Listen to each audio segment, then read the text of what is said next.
사랑하는 형제 여러분, 11월 25일 월요일 새벽 목상에 오신 것을 환영합니다. 오늘부터 시작하는 사무엘상은 사사시대 말기 최후의 사사 사무엘에 대한 이야기로부터 시작이 됩니다. 사무엘상을 이해하는 데에는 가장 먼저는 사사시대의 암흑의 이유를 분명히 알고 들어가야 합니다.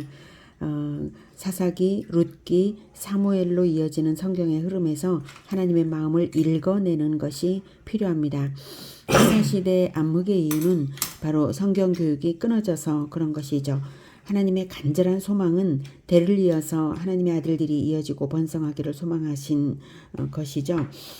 즉 진정한 왕가와 진정한 제사장의 가문을 간절히 바라고 기다리신 것이 하나님의 마음이신데 350여 년 동안의 실패 끝에 룻기에서는 왕가의 선조가 선택되는 사연을 보여주셨다면 사무엘상에서는 왕가가 시작되는 역사를 보여줍니다. 사무엘이 사울 왕과 다윗 왕, 사울과 다윗에게 기름을 붓는 왕이 되도록 기름을 붓는 역할을 사무엘이 하는 그런 역할자거든요. 그럼으로써 왕정의 출발이 되는 것이 사무엘 이야기입니다. 또한 사무엘이라는 진정한 제사장의 출현이 사무엘상이 보여주는 중요한 점입니다. 즉 하나님께서는 이스라엘을 아들을 삼으셨지만 진정한 아들이 없어서 사사기의 암흑 400년이 있었던 것인데요. 드디어 하나님은 말씀의 사람 보아스와 하나님을 진정으로 선택하여서 들어온 이방 여인 룻을 통해서 하나님의 아들을 낳으시기로 하신 것이 바로 룻기이고요. 제사장 가문에서 도무지 하나님의 아들들이 나지를 않았으므로 제사장 가문이 아닌 레위 지파에서라도 진정한 하나님의 아들이 나게 해서 제사장 삼으신 것이 바로 사무엘상의 이야기입니다. 즉 사무엘상에는 진정한 제사장인 사무엘의 등장과 진정한 왕인 다윗의 등장 이게 있는 것이죠. 자, 성경 교육은 제사장 가문과 레위 지파의 의무였습니다. 그런데 제사장 가문이 엄연히 존재하고 레위 지파도 전국 각 지파에 분산 거주하도록 되어 있었지만 제사장 가문은 성경 교육을 하지 않은 것이 분명하고 레위 지파는 떠돌이 신세가 된 것이 사사기에서였습니다.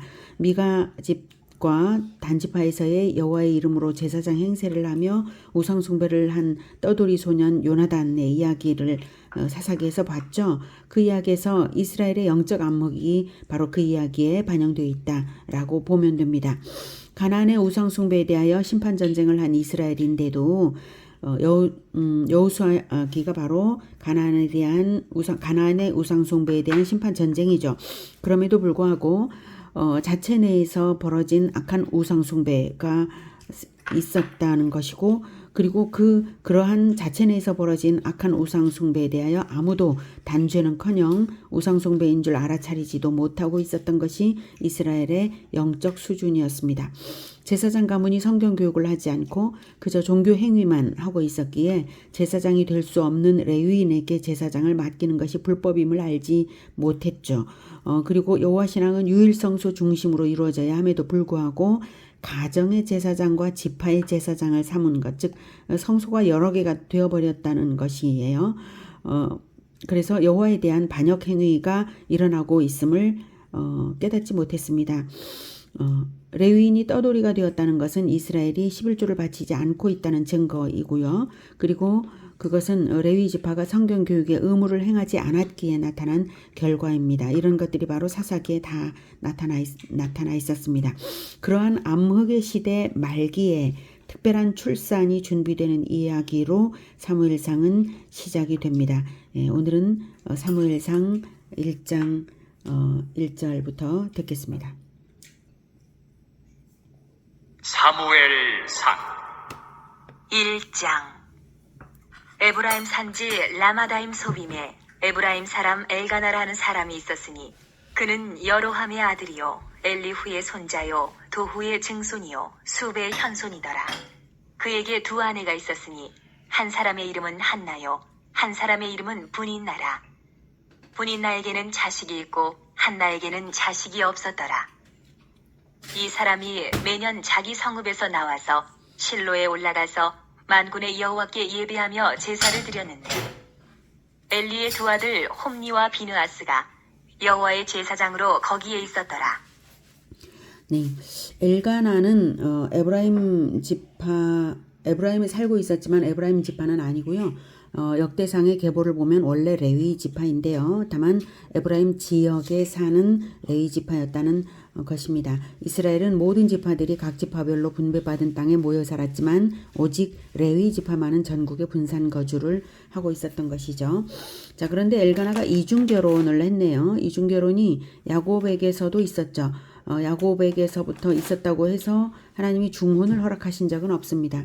인간의 죄성으로 인해 일반적인 문화로 되어버린 것이고요. 일단 중혼으로 형성된 가정일지라도 하나님이 가정 자체를 받으신 것일 뿐입니다. 중혼으로 인한 폐단은 반드시 있으며 새로운 죄악의 온상이 될 수밖에 없었던 것은 야곱의 가정사가 잘 보여줍니다. 엘가나는 중혼은 했지만 신앙은 비교적 온전했던 사람으로 보입니다. 매년 3회의 명절에는 모든 이스라엘 남자들이 여호와께 보이라는 여호와의 명령에 따르는 것을 보니 알 수가 있습니다. 그리고 만군의 여호와께 예배하며 제사를 드렸다는 표현에서 바로 엘가나의 신앙은 바로 여호와 하나님은 만군의 여호와다라는 그런 마음 자세로 신앙했다는 것이죠. 그런데 이때 실로에 있는 성막에는 엘리의 두 아들 홈니와 비느하스가 여호와의 제사장으로 거기에 있었더라고 알려주는 이유가 중요합니다. 사무엘상 2장 12절에는요. 엘리의 아들들은 행실이 나빠 여호와를 알지 못하더라 라고 말하고 있습니다. 그래서 아주 행실이 나쁜 아들들, 그것도 대제사장의 아들들이 행실이 아주 나쁘다는 거예요. 행실이 아주 나쁘다. 대제사장의 아들들이 행실이 나쁘다는 것은 아주 심각한 문제입니다. 왜냐하면 대제사장의 아들들은 대제사장이 될 사람들이고 그들은 이스라엘을 대표하기 때문이죠. 그래서 이스라엘의 생명은 대제사장의 가문에 달려있다라고도 해도 과언이 아닌데 그들이 아주 행실이 나빠서 여호와를 알지 못할 정도입니다. 바로 그러한 시점에 지금 새로운 출산이 준비되기 위해서 하나님께서 작업하시는 것이죠. 자, 그러면 우리는 이쯤에서 한나에게 아기를 주시지 않은 이유가 진정한 아들을 얻고자 하는 하나님의 간절한 소망 때문임을 추측해 볼 수 있습니다. 좀 더 읽으면 더욱 분명해집니다. 4절부터. 엘가나가 제사를 드리는 날에는 제물의 분깃을 그의 아내 분인나와 그의 모든 자녀에게 주고 한나에게는 갑절을 주니 이는 그를 사랑함이라. 그러나 여호와께서 그에게 임신하지 못하게 하시니 여호와께서 그에게 임신하지 못하게 하심으로 그의 적수인 분인나가 그를 심히 격분하게 하여 괴롭게 하더라. 매년 한나가 여호와의 집에 올라갈 때마다 남편이 그같이 하매 분인나가 그를 격분시키므로 그가 울고 먹지 아니하니 그의 남편 엘가나가 그에게 이르되 한나여, 어찌하여 울며 어찌하여 먹지 아니하며 어찌하여 그대의 마음이 슬프냐? 내가 그대에게 10 아들보다 낫지 아니하냐? 하니라. 그들이 실로에서 먹고 마신 후에 한나가 일어나니 그때에 제사장 엘리는 여호와의 전 문설주 곁 의자에 앉아 있었더라. 한나가 마음이 괴로워서 여호와께 기도하고 통곡하며 서원하여 이르되 만군의 여호와여, 만일 주의 여종의 고통을 돌보시고 나를 기억하사 주의 여종을 잊지 아니하시고 주의 여종에게 아들을 주시면 내가 그의 평생에 그를 여호와께 드리고 삭도를 그의 머리에 대지 아니하겠나이다. 네, 성경이 분명히 말하죠. 여호와께서 그에게 임신하지 못하게 하시니 라고요. 여호와께서 임신하지 못하게 하시니 임신을 하지 못한 것이다 라고 하는 것을 분명히 말하고 있습니다. 그리고 분인나는 적수이고 한나를 괴롭게 하면서 격분시켰습니다.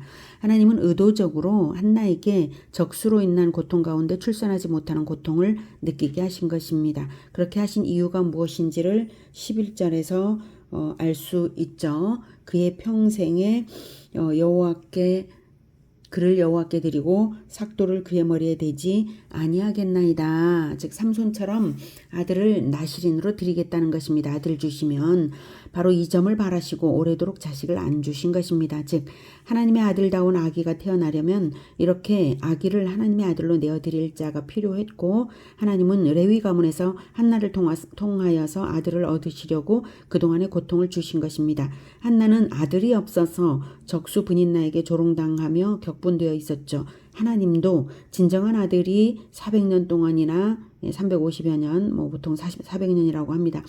자, 하나님도 진정한 아들이 400년 동안이나 이스라엘에 없어서 적수 사탄의 조롱을 당하며 원통해 계셨던 것입니다. 그래서 한나로 하여금 한나와 동일한 동병상련의 하나님의 마음을 알아차리도록 감동을 주신 것이죠. 한나는 하나님의 마음과 통했으므로 하나님이 원하시는 대로 하나님께 제안을 드렸습니다. 그것이 11절이죠. 서원하여 이르되 만군의 여호와여, 만일 주의 여종의 고통을 돌보시고 나를 기억하사 주의 여종을 잊지 아니하시고 주의 여종에게 아들을 주시면 내가 그의 평생에 그를 여호와께 드리고 삭도를 그의 머리에 대지 아니하겠나이다.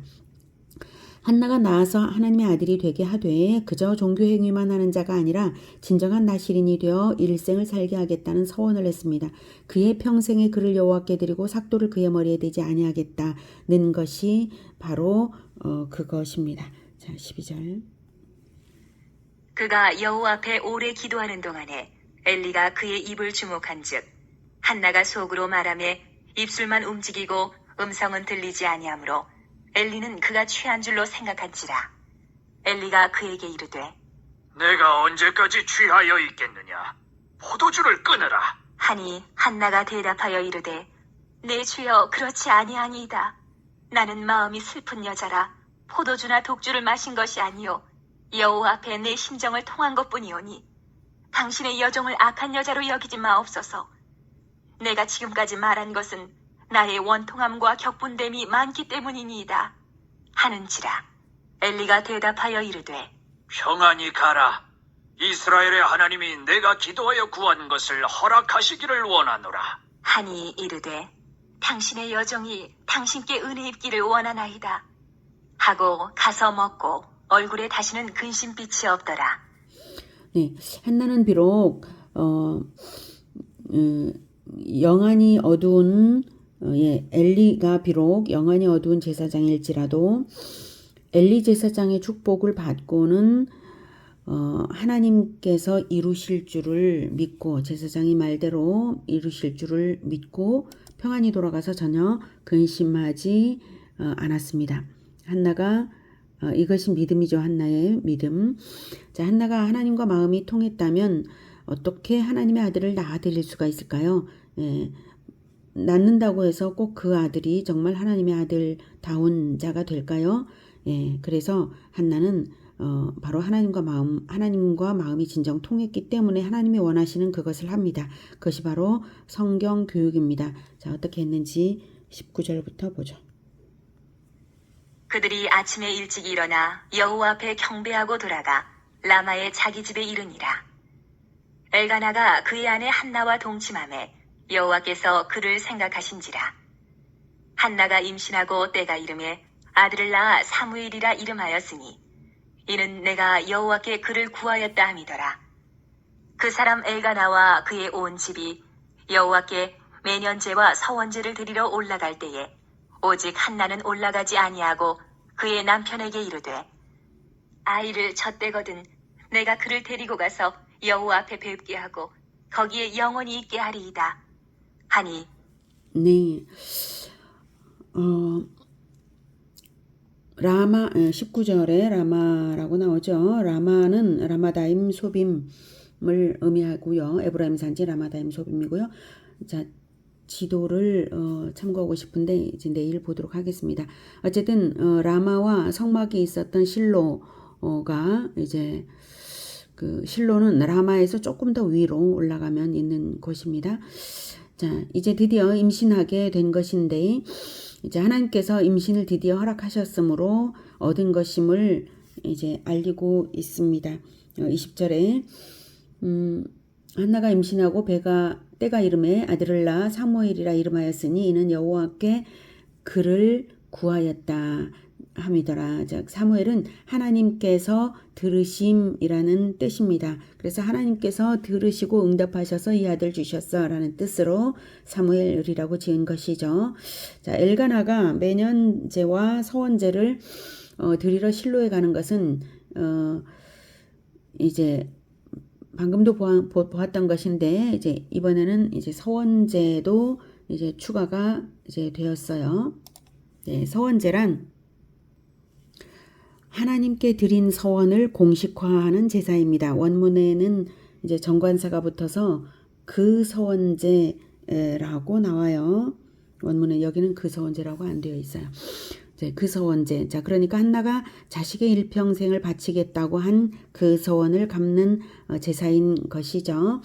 자, 하나님께 서원을 갚는 제사를 이제 드릴 것이고, 그러니 아이를 데리고 가는 것이 맞는데 한나는 올라가지 않겠다고 합니다. 그 이유가 젖때거든 그때 드리게 하겠는데 여호와 앞에 뵙게 하고 거기에 영원히 있게 하리다라고 합니다. 한나가 젖대기까지 미룬 것은 아이를 여호와께 드리기 싫은 마음도 아니고요. 모정 때문에 조금이라도 늦추려고 해서도 아니었습니다. 두 가지 이유가 있었는데요. 여호와께 뵙게 하고 여호와 앞에 뵙게 하고 즉 아이 자신이 자신을 여호와 앞에 뵙게 하고 이런 의미죠. 여호와를 스스로 뵐 수 있어야 하기 때문에 좀 더 성장이 필요했습니다. 자립적인 신앙심이 생기도록 하겠다는 것이죠. 아이를 드리겠다고 서원했다고 해서 어미의 독단에만 의할 것이 아니라 아이의 마음에 여호와를 배워서 자신을 드릴 수 있어야 하기 때문에 지금 한시도 아이를 떼놓지 않고 교육을 하겠다는 뜻입니다. 그리고 거기에 영원히 있게 하리다. 예, 거기에 영원히 있게 하기 위해서는 아이의 신앙심의 성장이 반드시 필요했습니다. 아이를 성막에 갖다 놨다고 해서 몸뚱이만 갖다 놨다고 해서 그의 평생이 정말로 드려질지는 확신할 수 없죠. 그러므로 아이가 진정 자신의 평생을 하나님께 드릴 수 있도록 성장시키겠다라는 의미죠. 그러려면 한시도 아이를 떼놓지 않고 정서적으로 만족시켜주고 또한 성경을 가르쳐 주어야 했습니다. 젖먹이에게 무슨 성경 교육이냐고 하시겠지만 원래 이스라엘은 젖을 한 4살 전후까지 오래도록 충분히 먹이고요. 젖 먹이는 때부터 엄마들은 젖을 먹이면서 성경을 읽어줍니다.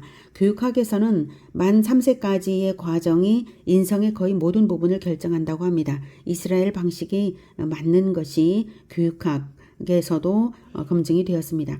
그래서 모세의 경우도 친모 손에서 젖될 때까지만 자란 것인데도 불구하고 여호와의 신앙이 투철했던 것이 바로 그 이유입니다. 한나는 바로 그러한 목표를 가지고 여호와 앞에 뵙게 하고 거기에 영원히 있게 하기 위해서 한시도 아기를 떼놓지 않고 안정시키면서 하나님을 알게 하기 위해서 결코 떼놓을 수 없어서 서원제조차도 참여하지 않겠다고 한 것입니다. 서원제가 진정한 서원제가 되게 하려는 것이었던 것이죠. 자, 23절부터. 그의 남편 엘가나가 그에게 이르되 그대의 소견에 좋은 대로 하여 그를 젖되기까지 기다리라. 오직 여호와께서 그의 말씀대로 이루시기를 원하노라. 하니라.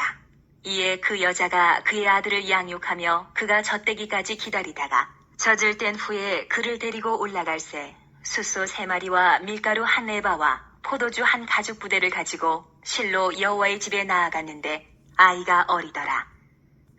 네. 엘가나가 허락하면서 기원하는 말에서도 한나가 왜 젖되기까지 기다리는지를 이제 알게 합니다. 네, 오직 여호와께서 그의 말씀대로 이루시기를 원하노라.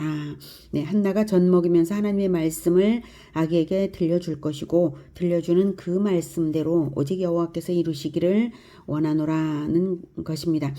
아기는 알아듣지 못할지라도 오직 여호와께서 아기 귀에 들린 대로 역사하시길 원한다는 말입니다. 젖을 뗀 후에 이제 올라갈 때에도 수소를 데리고 올라가죠. 제물로서 수소. 이제 수소를 3마리나 끌고 간 것은 서원제를 드리면서 감사제도 드리기 위한 것입니다. 한나는 사무엘의 헌신을 감사로서 이제 올려드린 것입니다. 이게 올바른 신앙입니다. 우리가 하나님께 헌신할 수 있는 것 자체가 구원받은 감사로서 마땅한 것이지 헌신이 공로가 되는 것은 아니죠. 진정 구원에 대한 감사로서 헌신이 이루어질 때 하나님께서 영광 받으십니다. 아직 아이가 어리더라는 것은 아기였다는 뜻이 아니라 레위인이 성전의 봉사자가 되는 나이는 원래 적어도 20세 이상이 되어야 하는 것에 비해 아주 어렸다는 뜻입니다. 자, 25절부터. 들이 숫소를 잡고 아이를 데리고 엘리에게 가서 한나가 이르되 내 주여 당신의 사심으로 맹세하나이다. 나는 여기서 내 주 당신 곁에 서서 여호와께 기도하던 여자라.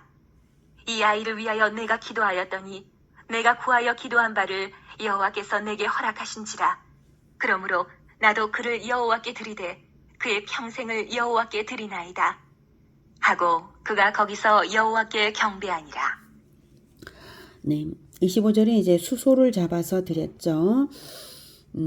서원제로 소를 가져갈 수도 있고 염소나 양을 가져갈 수도 있는데 이제 수소를 가져갔어요. 속죄 제물의 규례를 보면 드리는 자의 신분에 따라 제물이 다른데요. 제사장의 경우가 바로 수소입니다. 그 경우를 적용하여서 사무엘을 드리되 제사장적 존재로 하나님께 헌신하는 서원으로 갚아드리기 위해서 수소를 이제 드린 것입니다. 자, 그리고 이제 한나가 말을 합니다. 28절에 보면 그러므로 나도 그를 여호와께 드리되 그의 평생을 여호와께 드리나이다. 예, 참으로 이러한 태도가 하나님께서 자기 아들을 내어주시면서 우리에게 원하시는 것입니다. 하나님께서 행하신 대로 갚아드리기 위해 우리가 해야 할 것이 바로 이런 것이죠. 하나님께서 우리에게 무엇을 행하셨나요? 바로 하나님의 아들을, 하나님의 아들의 평생을 우리에게 주셨습니다. 그래서 하나님께서 아들을 내어주셨으므로 저도 아들의 평생을 내어드리기 위해 저 자신부터 평생을 들여서 자녀 교육, 제자 교육을 하겠습니다. 라고 하는 이러한 자세, 이것이 바로 하나님께서 원하시는 그러한 자세입니다. 바로 한나는 바로 그러한 자세로 말씀을 드린 것이죠.